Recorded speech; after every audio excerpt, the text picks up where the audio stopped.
Good morning, everybody. Call the Infrastructure Committee to order. Notice the meeting was properly posted on December the 8th.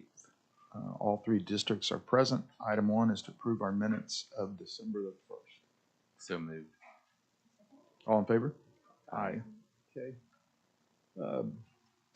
Because our agenda has our presenters scheduled at specific times, I'm going to skip down to item 6. Mr. Monroe, that's an update on HVAC issues on the 9th floor. Do you have anything for us?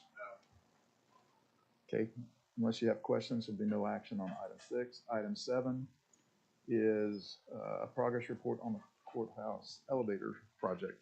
The A elevator in the courthouse was completed and ran Thursday and Friday of last week. We did have a hiccup, which was very disappointing in its operation. Kone was out Friday afternoon, made some adjustments and repairs, and it ran at that time and is running today. They'll take the B elevator down next sometime this week after we're reasonably assured that the brand new elevator will continue to operate. There have been some concerns about carpeting rather than linoleum tile of any kind in the on the flooring in the new car. We vacuum those 2 times a day, and we will steam clean and disinfect weekly or as needed. Okay, any questions of Keith?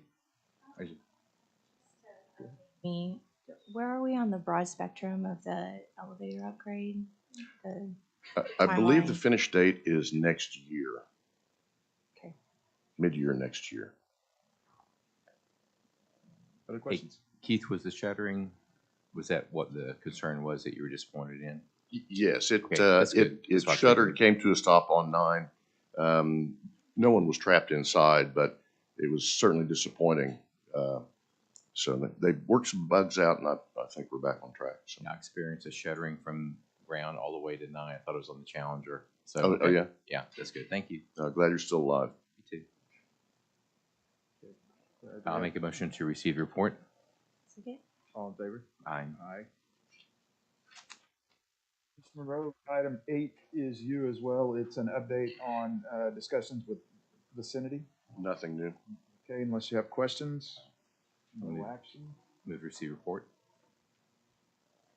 Okay. You want no action or receive? Oh, I'm sorry. I moved to receive the report. Or I I'm sorry, you said second. no action. I will withdraw that motion. Okay, thank you. Sorry. All right, no worries. 9 is discussion and action on an update on our capital project specific to the TIF 2. No action. Nothing, no action unless you have questions. 10 is discussion and possible action on the TIF 2 and TIF 2A budgets. No changes.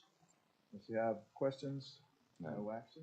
Okay, 11 is an update regarding the capital improvements list. Be glad to answer any questions. Yeah. Questions, comments? Okay, no action on item 11. Item 12 is our ARPA projects list. Anything there, Stacy? Yeah, I updated it for you. It's better than the one that was attached to your agenda. I got all the projects the BOCC is now approved, and either regular or subrecipient. Okay, And that you can use that for today's discussions. And the number of projects, the amounts of them. and Stacy said this differs from what's on our agenda, so I'll make a motion to receive that document. I'll second. All in favor? Aye. Aye. Okay. Is there anything else? Motion to receive Stacy's update. So moved. I'll second. All in favor? Aye. Aye.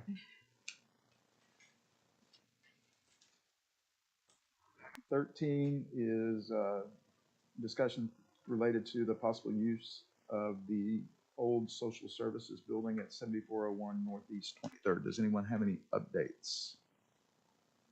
No update. All right.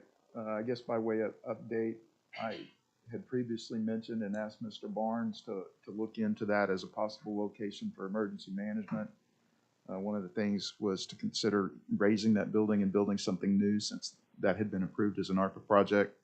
It appears that Mr. Barnes may be able to remain at Kraus. So then we could proceed with some of the work that had already been done architecture-wise on rehabbing that facility for him, as well as some areas in the basement. So that would be my only update there, that that property would no longer be needed by emergency management. So hopefully we'll hear something else on the remaining ideas soon.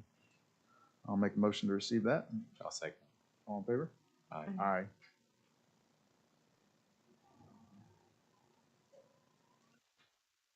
Okay, Chantel, 14 is yours. Do we need to do anything prior to 10:30 with that? No, there's nothing. This is just a placeholder item for any further direction at the end of our day. Okay. And the first presentation is scheduled for 10:30. All right, so that will give us time. Stand in recess here until 10:30, so that at 10:15 we can take up PBA. I think there's some items we might be able to speed through there. So we have a motion to recess until 10:30. Also move. A second? All in favor? Aye. Aye. Okay, we're in recess.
Thanks, Sharon. Okay, this is PBA advisory. Uh, Item 1 is to approve the minutes of November the 28th. We have a So motion? moved. And we're doing this old school. Is there a second? Second? All in favor? Aye. Aye. Okay. 2, Keith, is the ICB exterior envelope project. Any updates? I expect some movement after the first of the year. Okay, thank you. Is there a motion to receive that? So moved. Second? All in favor? Aye. Aye. 3 is discussion on the replacement of the camera system in the ICB. There's nothing new there. Okay, no action unless you have questions. 4 is camera systems in Metro 1 and 2. We have some of those up and operating, but nothing in place yet that David Barnes. So moved. Second? All in favor? Aye. Aye. 5 is an update on our contract with Goodwill for security services. I believe this is specific to the Investors Capital Building. We got a price from them to provide an individual to do security 7 days a week. That figure is $62,400 annually. And if it were spread over the square footage so that the occupants of the building would each pay their pro rata share for that service, it amounts to $1.22 per foot per year. Okay. I have a question. I saw there's a mobile component of that. What sort of mobile security do you anticipate at ICB? Well, as far as mobility is concerned, just on foot, traveling up and down the building and around the floors. Just I saw there was an extra charge on that. There's no mobility charge there. That is for any kind of vehicle necessary. Like we use in the parking garage, they Right. provided vehicles for use there. Yeah, so the amount that you just quoted us does not include a vehicle? No. Okay, And nor do I think one would be necessary. I agree. Thank you. And Keith, given that we would look to amend our leases with our tenants, are you recommending we go ahead and do this now and give them notice, or that I we think enter into this? there are subsequent agenda items that might weigh into this. I don't know. I think we should move forward with this. I think it's helpful and would certainly be a benefit. I think most tenants would recognize and approve of. Would you, rather than trying to recoup, what'd you say, $1? Mhm. We could begin this at the beginning of the fiscal year next year, if you like. That is what I'm wondering. If we could go ahead and pick up this expense for the remainder of this current year within the operating expensive, and then look to change the leases at Okay, the new FY. sure. Is that amenable? Okay. Is there a motion to recommend a PBA to enter into the, is this a separate agreement, Keith, or an addendum? I think an addendum. An addendum with Goodwill to provide security in the ICB beginning as soon as both parties have signed. Mhm. Okay. All right. Is there a motion to that effect? Also moved. Is there a second? Yeah. All in favor? Aye. Aye. Okay, item 6, discussion possible action related to ARPA capital projects. Stacy, Keith? I've included those as a subrecipient on your sheet. Okay, and as I mentioned in the previous meeting, we may be able to move back under PBA for the emergency management project. We'll have to just wait till we know for certain. Correct. Yep, okay. All right. I'll make a motion to receive that very brief update on 6. So moved. Second? All in favor? Aye. Aye. 7 is discussion possible action regarding the relocation of court services to the 3rd floor of ICB. Keith? That should be court services, mental health court, and drug court, all of those on the 5th floor. The space has recently been vacated by the public defender, and with very few modifications, I think could be made to accommodate Grant and his staff. I've talked with Bob Rabbits, and we've delineated where mental health court and drug court would go as well. It would result in additional square footage for each of those three offices, and an additional sum of money necessary to finish out the current fiscal year. That sum would be right at $10,375 if we begin this in January. The 10,375, Keith, is total for those three spaces or only for grants? That's total for those three spaces. Grants addition would be $8,900 of that. And did you have an opportunity, does Grant have that, or is he gonna need to? I think we Or would have actually, to, we're not paying those out of the department budgets anymore, so. right, we would have to appropriate money. Kelly Thomas would take care of that for us. Okay, and these are broken up into three items, 7, 8, 9. So 7, on grant space, modification necessary, can those all be conducted by your staff in-house? I believe so, and well below any kind of threshold purchasing would set or be worried about. Right, and you would be able to take care of those changes within the operating budget of ICB? Yes. Okay, all right. Is there a motion to recommend to the PBA the relocation of the court services to the third floor of the ICB? And Keith, I'm assuming that's the north side, the one you said was previously occupied by. Yes, and it's Mr. delineated in blue. This is the space that Grant would take. Okay. Yellow for drug court and red for mental health court. And one thing, I guess, restrooms, all three of those entities conduct testing. Mhm. Will everyone use the first floor? We've talked about that. Also, Grant and I have discussed putting a small testing bathroom within their space. I believe we can do that successfully. All right. And again, you could cover that expenditure. I think so. Okay. All right.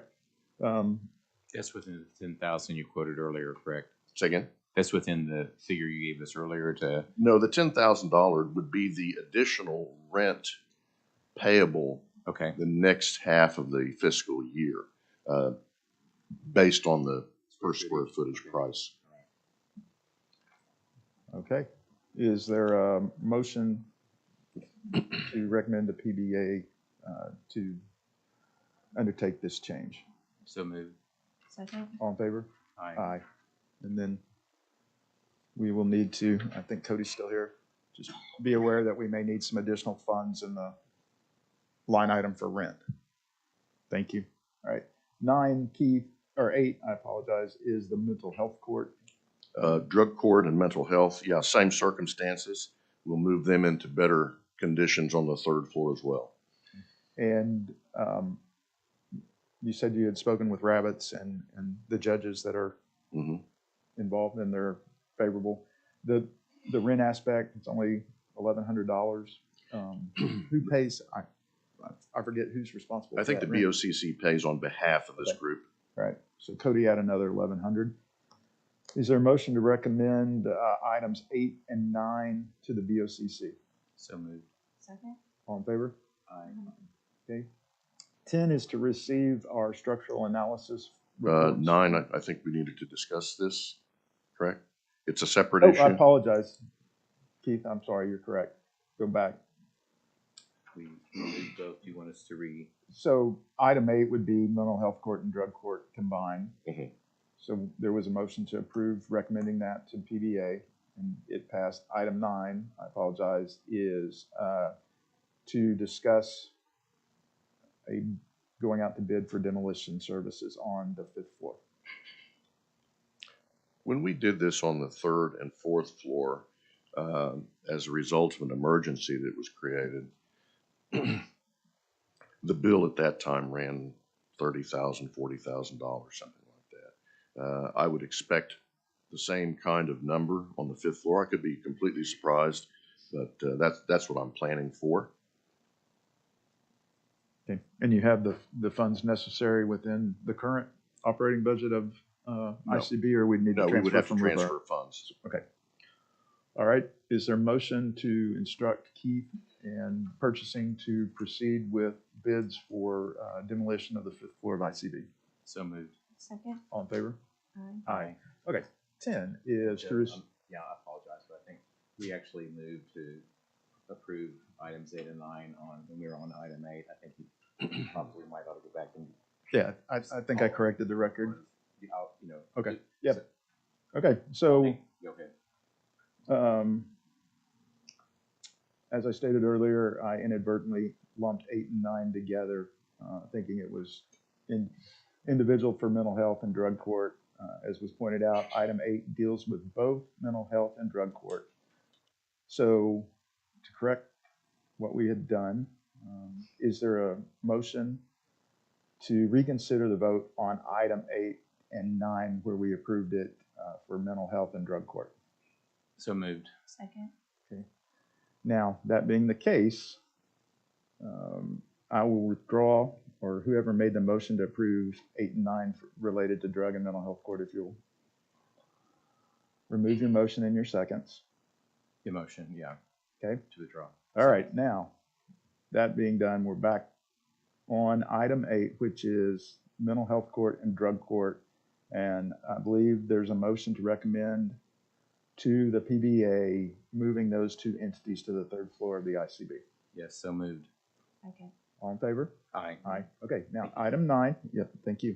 Item 9 is to direct Keith and the purchasing department to seek bids for the demolition of ICB, Yeah. Fifth floor.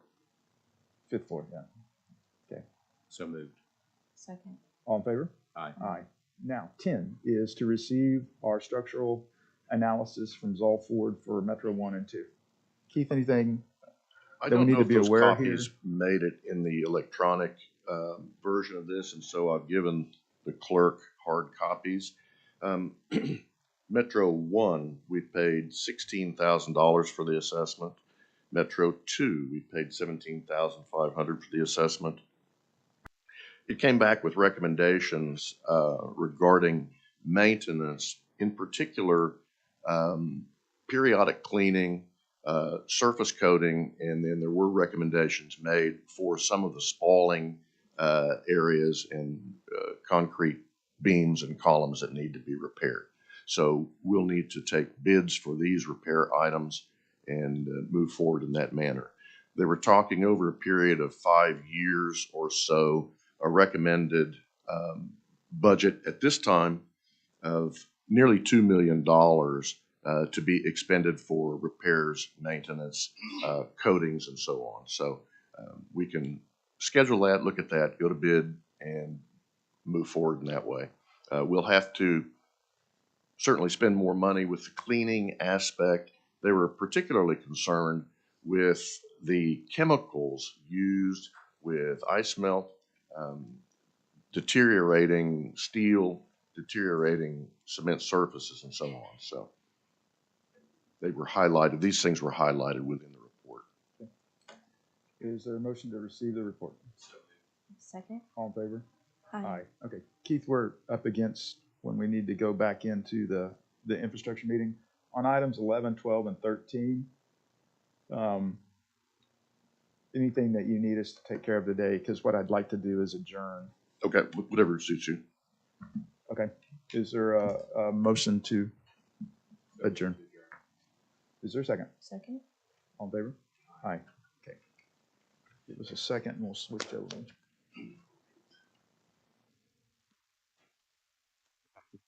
Infrastructure.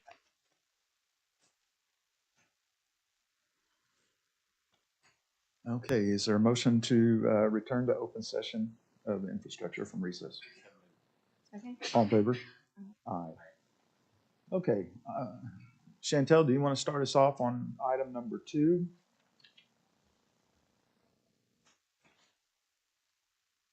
Your first presentation will be with ADG. They are here now to present to you, and they do have a PowerPoint that we'll be pulling up. I just want to make sure what you have in front of you is a short list of questions that we provided to each of the firms. These are questions that I asked them to speak on today, and so you will be able to follow along making sure that that information is provided. And also, if they provided a hard copy handout that is also in front of you in your packet. Okay.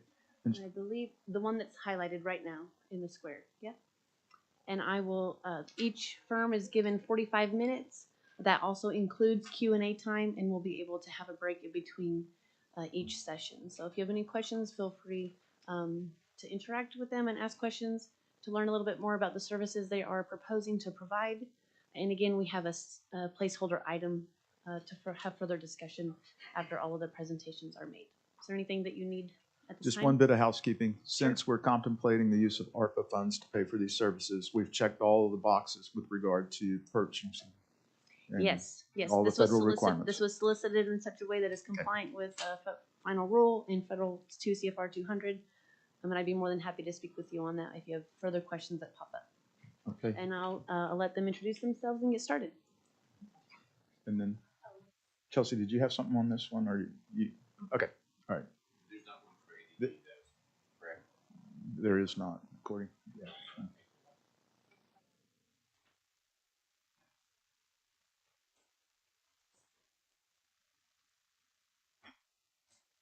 Just because we don't have a copy of your presentation, it has been printed out and provided to the clerk for the Yes. record. Okay. Yes. All right, thank you. Please, go ahead. All right. Well, good morning, committee members. Thank you. My name is Jason Cotton. I'm the president and CEO of ADG Blatt here in Oklahoma City. Thank you for allowing us an opportunity to come and present to you this morning. We're super excited about this effort. When Oklahoma County advertised this, we really, I think, felt as a team that it is a really good fit for our experience. And I say that everyone that this committee will be interviewing today has experience, and we fully acknowledge that. But I feel like for our team in particular, I would say that our experience is particularly pertinent to this effort. And so really I say that for three primary reasons. First is we have a lot of experience with county government. We're currently under contract with both Tulsa County and Cleveland County. Secondly, and so I think for consultants who have not worked in county government before, there are some nuances to the way that it operates. And so I think that that experience is a real clear value, I think, for this effort. Secondly, the experience that we have with both of those county governments is actually related to their ARPA award. And so in the case of Tulsa County, which we'll talk about a little bit this afternoon, we're working on a major renovation project at the courthouse, which is largely ARPA funded or will be largely ARPA funded. In the case of Cleveland County, we are actually their ARPA program manager. And so we are intimately familiar with all of the requirements related to ARPA, contractual requirements, procurement requirements, all of those things. And so really, I think that's maybe a second level of why I feel like our experience really fits this effort well. Lastly, we do have experience as an owner's rep in some of the specific project types that are contemplated as a part of this scope of work. And so one of our project managers, Sarah Margaret Hendrickson, is going to get up and talk a little bit today. We're currently assisting the city of Norman with an emergency communications and operations center right now, and so that's in design right now. We've also been helping them through a municipal complex renovation, and so we serve as a program manager down there on that effort. And so like I said, for all of those reasons, we really feel like this is a good fit for us. So we've kept our presentation relatively simple this morning. We're going to spend a few minutes talking to you about our team. We'll talk to you, as I've already spoken about, a little bit about our experience and how we think it's pertinent to your effort here. We'll tell you a little bit about our approach, the approach that we've used on similar projects in the past. And then we're really just going to close out with talking to you about your project, about this program. And so really excited. You will probably hear at various points in time, you might hear the phrase program manager, you might hear the phrase owner's rep. From our perspective, it's really the same thing. We consider program management really owner's rep across a group of projects. And so I just want to make sure that as a point of clarification that I mentioned that.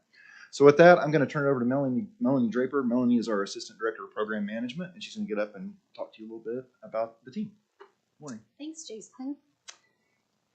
So our firm was founded in 1975 by a single architect, and we have grown into a multidisciplinary firm now of over 60 employees today. One thing to note is our program management department has roughly 12 people, so it's about 20% of our firm dedicated to that effort. And we also merged earlier this year with Blatt Architects. We are located in the 21C building on the corner of Main and Classen, just down the street from here. And I'd like to take a second to introduce you to our team. You've already heard from Jason Cotton earlier, and he is our principal in charge on the project. And then he mentioned Sarah Margaret Hendrickson, who will serve as a project manager for us and speak to you a little bit more about the Norman Forward work. And AJ Kirkpatrick will be a project advisor for us, and he'll also come up and speak a little bit about his Cleveland County experience. And then we've added Jay Kirkpatrick to our team because of his vast experience in renovations as well as owner's rep services. And we partnered with him on the Tulsa County project earlier last year, and it proved to be a very beneficial relationship. And he'll speak to you about that project in a little bit as well. Jay will serve as the primary point of contact for your design and construction teams, as well as as a cost consultant to our team. And then I'll be the senior project manager on the project, being as your single point of contact. Each member of our team was selected because of their experience that is specifically relevant and pertinent to your program. So now I'll pass it off to Jay for him to share a little bit about his experience. Thanks, Melanie. I'm Jay Kirkpatrick, president of Kirkpatrick Program Management. Not originally from Oklahoma. The project that brought me to Oklahoma in 2014 was the Oil and Gas Technology Center downtown. Maybe you've seen it. It was originally built by GE Global Research. Amazing facility. I was the program manager and owner's rep for them on that project. A little about me. I have 25 years country experience. I've spent the last 12 years doing nothing but owner's representation. A little bit about our company. A couple of years ago, my wife and I, my wife's my business partner, we had discussed starting a company, and no time like a pandemic, right? So 2020, the opportunity presented itself. We started a company. We're Oklahoma City based. We're Native American owned, woman owned. We're going on our third year now. In those 3 years, we've done about $200 million in construction management. Most of that is an owner's rep. Probably about 45% of that is a cost consultant. Melanie mentioned a little bit about what my role here is. I'll be working with her directly, managing designers and constructors. I'll be doing field observations and helping her every step of the way. I'll be intimately involved in every part of the project, working under Melanie's leadership. So that's a little about me. I'm going to bring up AJ to begin talking about her experience. Jay and I are not related. I wanted to mention that. My name is AJ Kirkpatrick. I'm an urban planner by training, but have been becoming part of our program management team. We hope that you know ADG because of our work with the City of Oklahoma City on the MAPS program, going all the way back to architect on the Bricktown Ballpark, have been their program manager, program consultant since MAPS 2, MAPS for Kids. This slide really is just trying to communicate the broad depth of projects, programs, and customer groups basically that we're working with through all the different things that MAPS has accomplished in our community. The thing that we really want to drive home today is that this team that you see has been together for many years, and we have been using this as an opportunity to try to grow into other geographies, work with other clients. So two that we wanted to highlight: Cleveland County. Since I joined ADG in 2016, I was part of the original Cleveland County Complex Master Plan team. We see a lot with these program management clients that they tend to grow into much longer lasting relationships. They take on a life of their own. We end up doing additional sub projects with them. One example of that is on this one, we ended up needing to do a strategic parking plan to help justify some of the things we were proposing in the plan. That became its own project. And we ended up doing that as a joint venture with the city of Norman for the area around downtown Norman that the Cleveland County complex is in.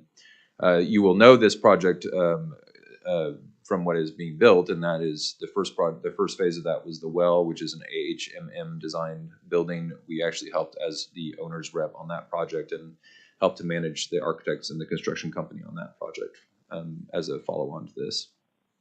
We have basically worked with Cleveland County continuously since then.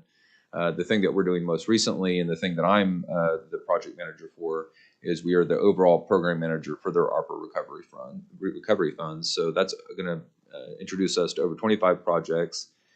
55 million was their allocation. So we're working with all the beneficiaries. You're seeing their check presentations we've been doing over the fall with a couple of those groups, contractor vendors, and all their subrecipients. We're working on their subrecipient agreement right now. That's made us very conversant in the final rule and also in uniform guidance to CFR 200, which has been a good growth thing for our group. But we're also wearing a second hat. In addition to managing the overall program, we're also acting as owner's rep on a few specific projects where we get even more detailed in the implementation of them. One is the Cleveland County Detention Center. Those are some of the items in the sub-bullets there that we're helping them execute using their ARPA funds. Also, we were already program manager. We were doing owner's rep services on the Couch Juvenile Detention Center. It was hit, as I'm sure you guys are very aware, very hard by cost escalations through COVID and other reasons. So we've been working with them to help them determine eligibility, the correct eligibility codes under the final rule to pay for some of the specific pieces of that project. And then we'll also be working with them in the future. We haven't fully announced this yet, but likely on some fairground improvements with those ARPA funds. So we eventually become an extension of staff. They find many reasons to keep us around. That's what makes program management one of the rewarding things that we do as a firm. Another example that we wanted to talk about was our work with City of Norman, and I'm going to invite Sarah Margaret Hendrickson from our program management team up to talk about that. Thank you, AJ. We've been working with the City of Norman with their Norman Forward program since its inception in 2016. Norman Forward is a $148 million quality of life initiative with at least 12 projects ranging from park improvements, sports complexes, libraries, and a little bit of everything in between that. As we've been managing those projects, helping with selection, design development, construction, other projects for the City of Norman have come up that they have wanted to extend our services into.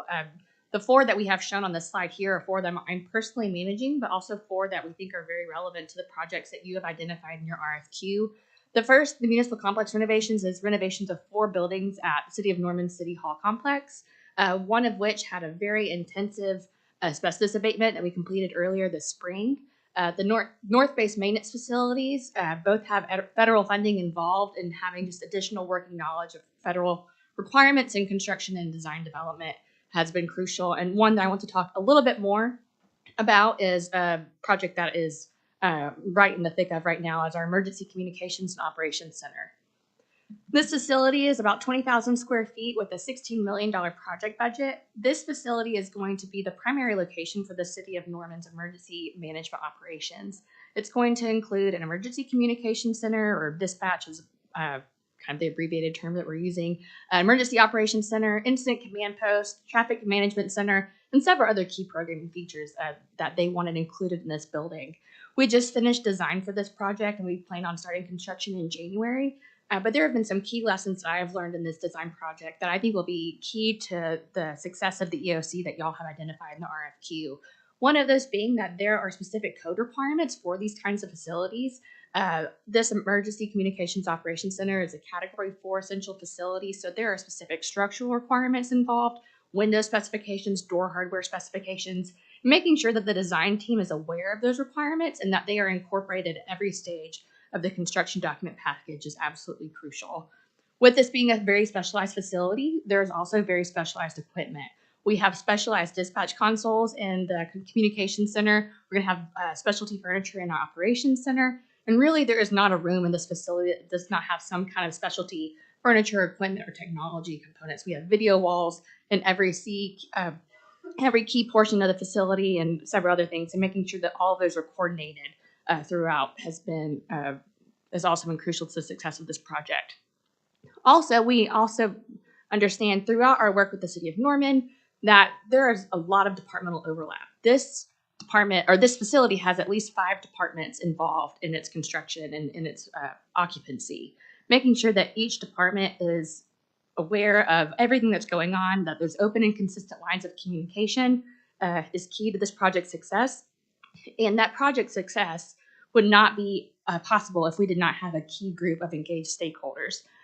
These stakeholders, we have 2 representatives from the City of Norman, one from dispatch and one from the Norman Police Department, that are in the weeds on this project every single day. They could tell you where every single light switch is in this entire building. They have truly advocated for every single departmental need throughout the project, and we have worked really closely with them to make sure that we are doing our job well of ensuring that we are sticking on budget, on schedule, and that the owner's needs are met in this process.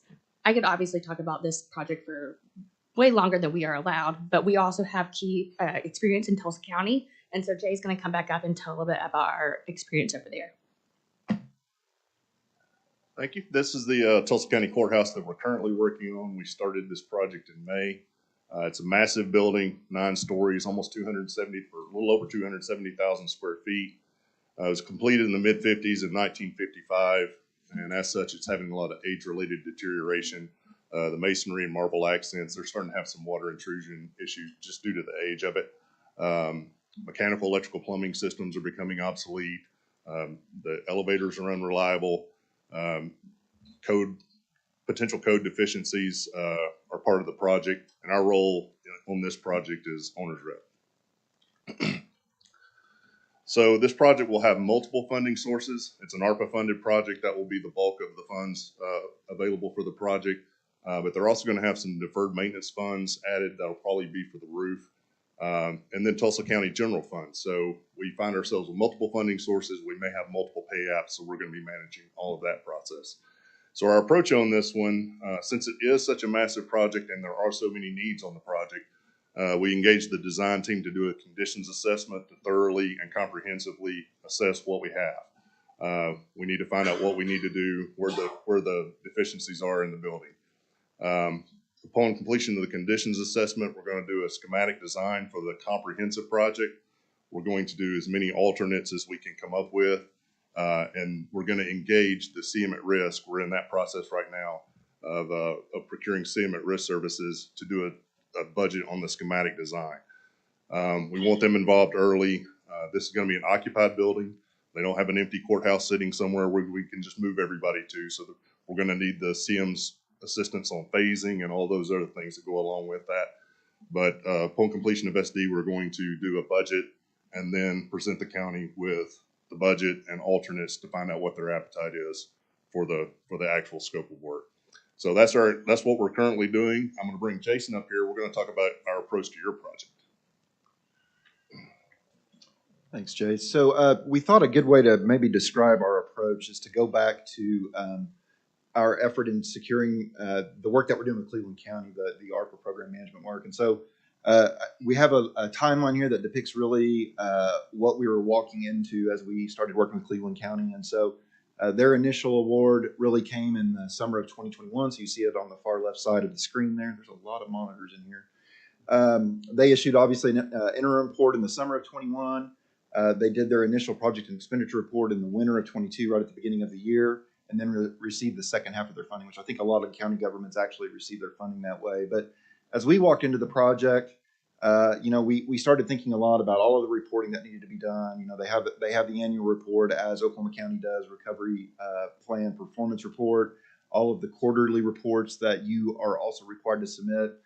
And so really, as we walked into the program, which was in I believe the spring of 22, we started to think about, okay, well, what is this going to look like as it relates to the capital projects that Cleveland County might execute? So at this point in the game, they had really not identified exactly the capital projects that they wanted to do. And so we had a conversation with them about, okay, capital projects take a while to execute. Depending on the size of that capital project, we need to make sure that we allow enough time in this overall framework to get everything done like it needs to be. And so we started to talk to them about the two deadlines I think that everybody's really familiar with, the end of 2026 for the expenditure of funds. When we align their capital projects this way, I think it made them feel really good that we've got some breathing room. We also then started to talk about, okay, well, but if you've got to obligate funds by the end of 2024, obviously your breathing room has been reduced a little bit. And so we really were just having a general conversation with them about what these might look like over the next 2 or 3 years. And so I think that was really helpful for them as we were moving into the beginning of that program. One of the first things that we have done down there, and we would recommend in this case too, is to really think about your budget. Obviously, the RFQ includes a total project budget. There are other things that need to be paid for out of those budget dollars, and so we would obviously recommend contingency, particularly on your renovation projects. You're going to have administration fees, FF&E, you have to pay for design fees, testing, all those things. And so we really want to get an understanding of what all of those costs look like for each one of the projects. Through some of our prior work, I feel like we have a pretty good feel for what these numbers should be.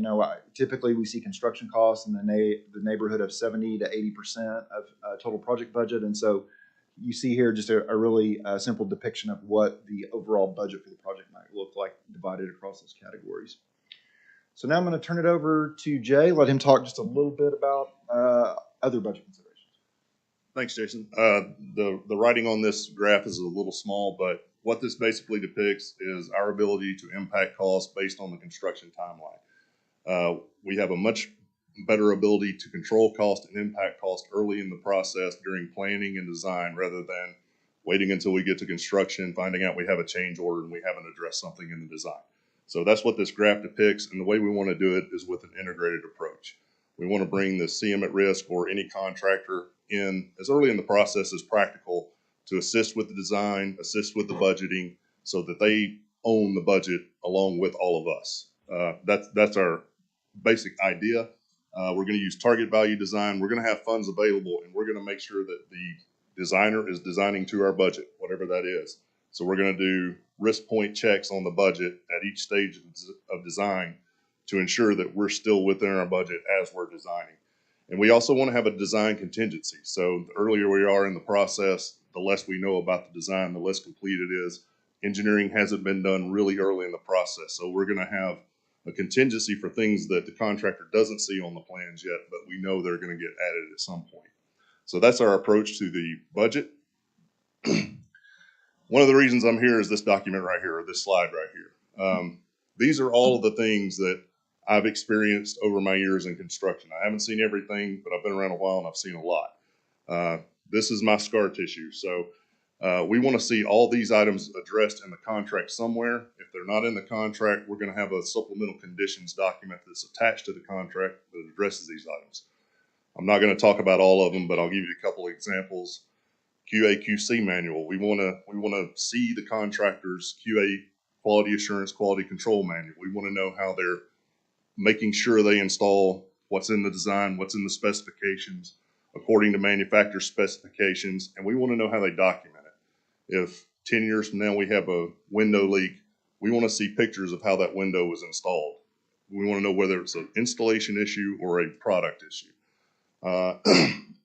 Another one that's especially relevant right now is the buyout procurement log.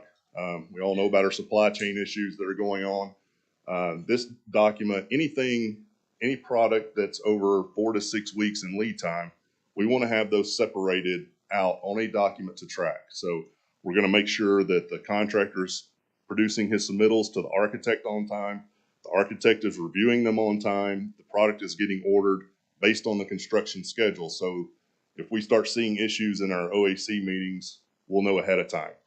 Many other things, such as site utilization, where would the media be staged if they show up? All that's important to the owner. So I believe Melanie is next. Thank you. So we thought it would be a good idea to take your projects and see if we couldn't consider a potential schedule. So with that in mind, we applied that methodology that Jason spoke to earlier about the capital budget process. So that first funding tier, we've included your 5 smaller projects that are each under $1 million a piece, and we've shown a potential pre-design phase, design phase, and a construction phase. Then the second funding tier would be 2 independently treated projects at the Emergency Operations Center and your sheriff's office. When we understand what it takes to get to the deadline of the end of 2026, we push those projects forward to see how long it would take, or the last point that we could actually start those projects given that potential schedule. And it looks like we've got some buffer there when you look at it from that perspective. But when you actually push it to where you need it to hit the constraint of the 2024 obligation deadline, you can see that we need to get started pretty quickly. So with that, we also considered and studied what might be a possible delivery method for these projects, and we recommend negotiated construction. And there's some value that we could get out of a construction management approach, and one of those would be pre-construction services that would provide opportunities for pricing packages along the way as design is going through, and it would help us hit our budget targets a little bit better and be a little bit more informed along the way versus a hard bid delivery method or something like that. So we took those 7 projects, we allocated them into 3 different packages. The first package is going to be about $4 million, and it's essentially the 5 independently smaller projects that are grouped into that. But the unique piece about that is we're anticipating potentially 3 architect selections as part of that process. So the Juvenile Justice Center, each of those 3 projects would be 1 architect, and then the annex would be a 2nd architect, and the sheriff's office would be a 3rd architect for the Midwest City upgrade. And the reason for that is we wanted to ensure that we had plenty of time for those design teams to focus on the work that needs to be done so that we could hit our 2024 targets of the obligated funds. Package 2 would be the Emergency Operations Center at $5 million, and that'd be 1 architect and 1 CM, and then package 3 would be the same for the new county sheriff's office. So we took this framework a little bit further and applied it to a timeline to see kind of how that would shake out given the schedules that we've anticipated. We are expecting in February that we're assuming that in February we would try to get the program management service or the owner's rep services in contract and be ready to go so that we could initially begin the scope and contract development for the architectural selection process. We expect it to take roughly about 8 months to get 3 architects under contract, and then we could begin construction shortly thereafter. They're under contract, allowing for a concurrent path to do the construction management selection process. That 12-month orange bar there is intended for the overlapping design cycle that we would have for those 5 projects. So that's kind of the longest duration for all of that. And the intent would be to be done by October of 2024 from that design services so that we could have a 2-month bid cycle that would help us get to our guaranteed maximum price by the 2024 deadline. Each of those projects are shown on the schedule as it pertains to the construction specifically. So all of that's kind of timed out accordingly. One thing to note, the roof and the elevator projects that are listed there, they would have a much shorter design cycle because they really don't require full construction documents to get through that scope. It's more of a kind of a preliminary assessment and engineering to be able to select what needs to be done for those roof replacements and the elevator modernization. But we have considered the procurement times and the construction timelines, understanding that roof materials right now tend to be a long lead time. Elevator components have been. HVAC equipment has also been a long lead time. So we've tried to account for that in the construction cycles. And then we also understand your annex will have some asbestos abatements. We've added a couple of months for abatement as well. Package 2 is a little bit simpler approach, assuming the same February 2023 deadline for an owner's rep contract. Your scope and contract development for the architect selection is roughly a 6-month cycle there. We've added the site acquisition phase in there to time out at the same time we get your contract under for architect we want to ensure that we have our site so that the design can start right away. So that's timed in that regard. Again, design would start as early as that contract is in place, and then we would do a concurrent construction management selection process for that. That is anticipated to be roughly 13 months for any kind of existing conditions assessments and the construction documents for that. It would also allow us to receive construction management pricing, as we talked about earlier, for your schematic design and your design development packages, and ultimately the final package to help keep us on target with our budgets. And then we're keeping we're still keeping with the 2-month award and bid cycle to keep us in line with our 2024 deadline, and then construction starting shortly thereafter. Package 3, also very similar in that regard. The unique piece about that is that we understand that there's already been an architect selected for this project, and we're not certain yet if there needs to be some contract negotiation to solidify that, or where that is in the piece, but we've accounted for some of that timeline. And then we also have a site acquisition time in there as well that is timed to be complete when your architect is contracted. We would start design as soon as the contractor is on board, or as soon as the consultant is on board, and then we would do the concurrent construction management selection process. We're anticipating that to complete roughly in June of 2024, still allowing us to get construction management pricing along the way with each submittal, and then maintaining the 2-month bid and award timeframe for that particular package. We're well ahead of that 2024 deadline in this scenario, and so construction could potentially start before 2025. One thing to note about all 3 of these packages is construction really isn't the concern. I think all of that work can be completed in that 2-year cycle with that 2024 deadline. Really, the biggest constraint that we need to work with is the planning and design time to meet that obligation deadline in 2024. And with that, I'll pass it to Jason to wrap up our presentation. So as you can probably tell, we feel like we've been involved in a lot of projects. We have a lot of experience, I think, that we can leverage on this effort. So really, we wanted to talk here real briefly at the end, we're just about done, about lessons learned. Probably one of the biggest takeaways from our effort, particularly I think down in Cleveland County, is that process is really important. There's a lot of different teams involved in this. We have elected officials involved in this. We have county staff. You have an ARPA consultant. You are going to have an owner's rep. You're going to have design and construction teams. And so all of these people need to work together in order to get these things to the finish line. And so I think one of the most valuable lessons that we've learned in Cleveland County is that it's really important that everybody understands their role in the overall effort, what their responsibilities are, and also which teammate you pass things off to when things need to be processed. And so process is really important and is something that we think needs to be hit on really early in executing these projects. The other thing that we've learned is compliance is critical. And so compliance in general terms, I think everybody would agree with that. But I think the thing that most people don't appreciate is there are a lot of different levels to compliance. Obviously, county government operates according to state statute, and so there is compliance requirements there for purchasing and all the other functions, bidding and procurement. But there's also compliance requirements related to the final rule, related to project eligibility.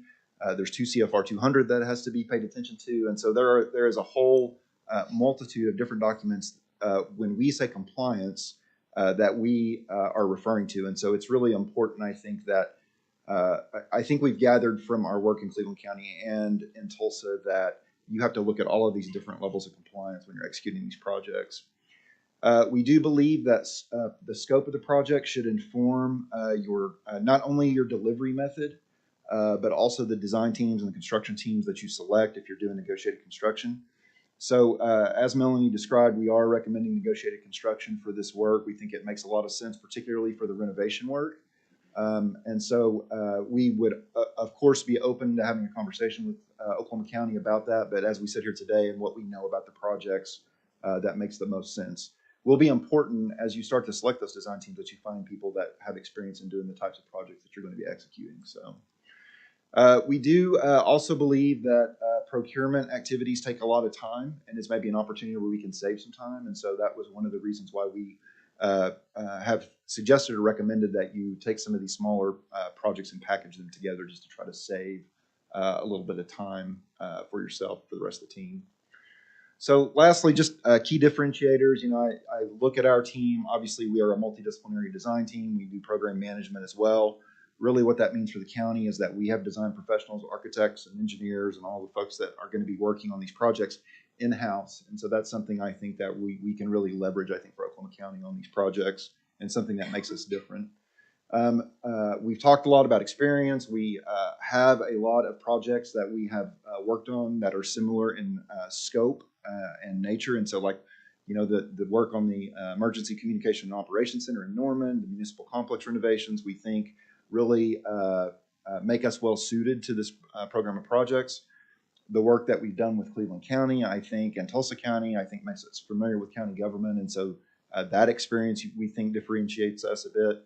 And then obviously the work that we've done on ARPA as well, we think is a really a big value to Oklahoma County and something we'd really like to leverage for you. So with that, I think we are at a close. The team and I would, of course, be pleased to answer any questions. Thank you again for allowing us to come up and present. We appreciate it. Thank you for your time. Questions? Stacy? Stacy does. The good news is I was impressed with your analysis of our projects. The bad news is, as your RFQ said, we could add to the list or take away from the list. We're now up to 17 projects. Wow. That's great. That's good. Well, based on that schedule, it's going to be a little tougher for you. Yes, sir. A lot of them are still smaller, so you can package them. And the one thing, we probably will not pay for the sheriff's office out of ARPA funds. So it kind of has a different schedule. Go ahead. I didn't want to interrupt it. You know, the one thing I would say, you know, working in Cleveland County, helping them manage the ARPA program that they have, their award, I think the thing that we appreciate is there's a whole lot of process that's got to happen before we even move these projects forward. And so I think having someone on your team that realizes that and knows what all the gyrations that the staff and the elected officials are going through, I think really helps it. You know, the important thing is that we just have an understanding of the ones that are moving forward and the ones that we need to put a pin in. Right.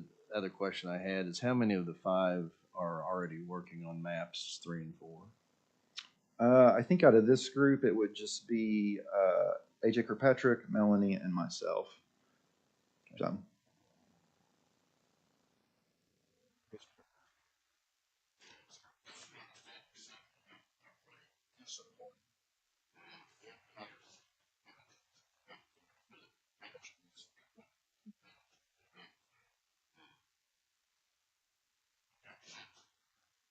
So currently we have a licensed mechanical engineer on staff. We have licensed architects on staff. We have licensed interior designers on staff. I'm a licensed civil engineer. And so those are the primary disciplines that we have. We always sub out structural engineering. And we are currently subbing out electrical engineering. Those are the only 2. And how often or how frequent would you expect to be on site when these projects are taking place?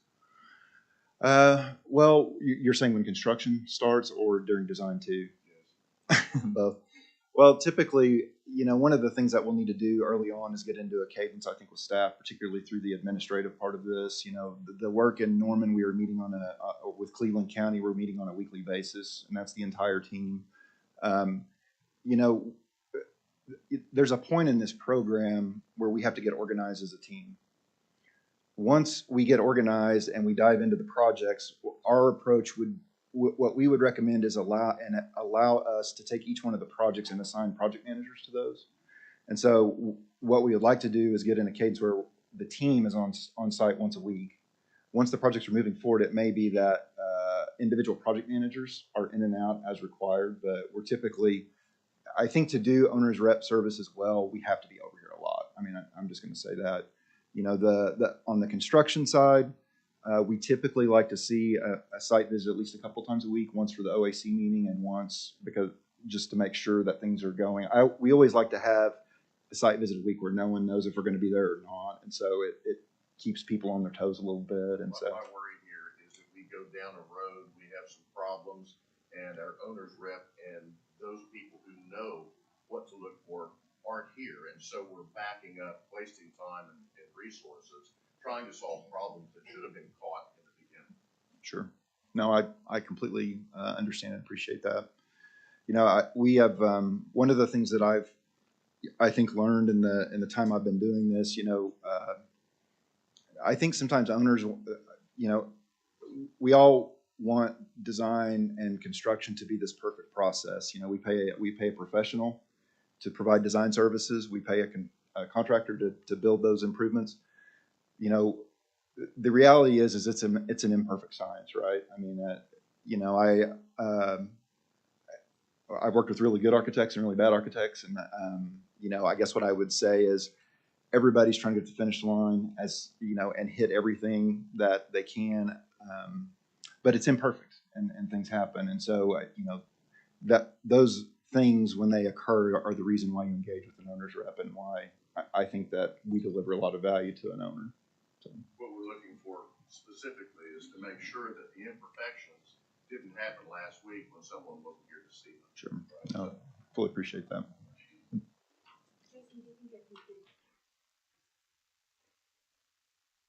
Oh, yeah, I can do that. I'll make sure I answer the questions first. Yeah, Sarah Margaret was referring to. So one of the things, because we are a design firm that we offer that's maybe a little bit different from other owner's rep firms, we have architects, we have engineers on staff. And so whenever your design team brings documents, submits deliverables to the county, we, as a part of our scope of services, review those deliverables for compliance, to make sure that the scope is right, to make sure that there's not things that have fallen between the cracks. And so we have a peer review process where we do that. And so a lot of times that's a big value to an owner too.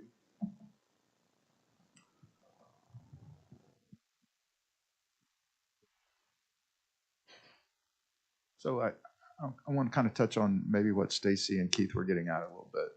I think Stacy was asking you how many people were involved with MAPS 3, 4, other projects.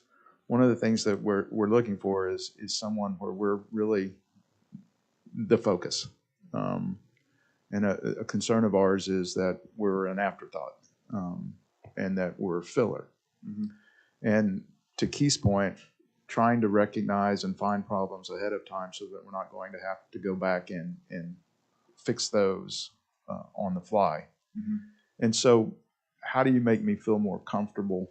And I understand it's kind of a catch-22, right? Because of the amount of work you have, that is a reflection of the firm.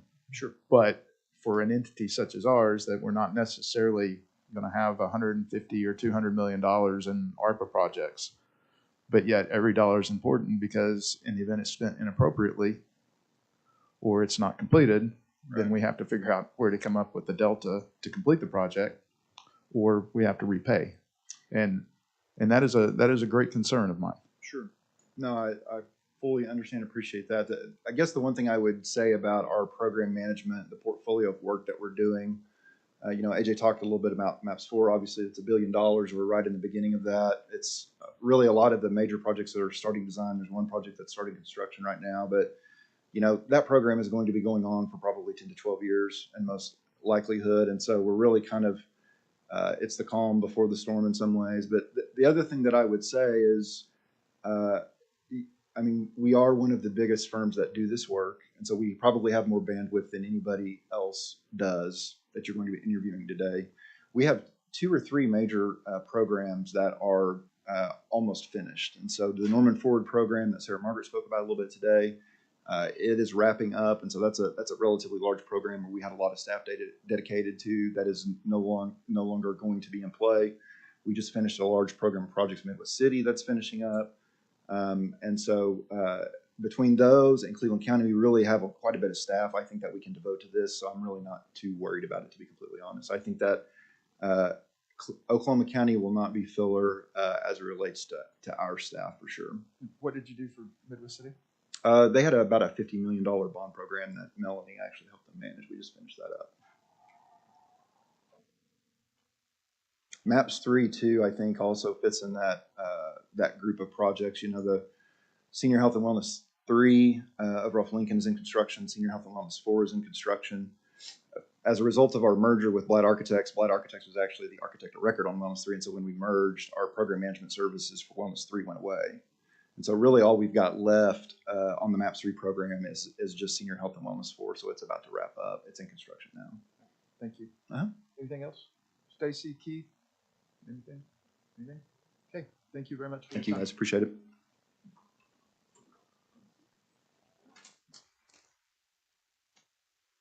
If I'm mistaken, our next group is scheduled for 11:30. Since we need to follow our agenda, you want to recess until 11:30? Okay, is there a motion to that effect? All in favor? Aye.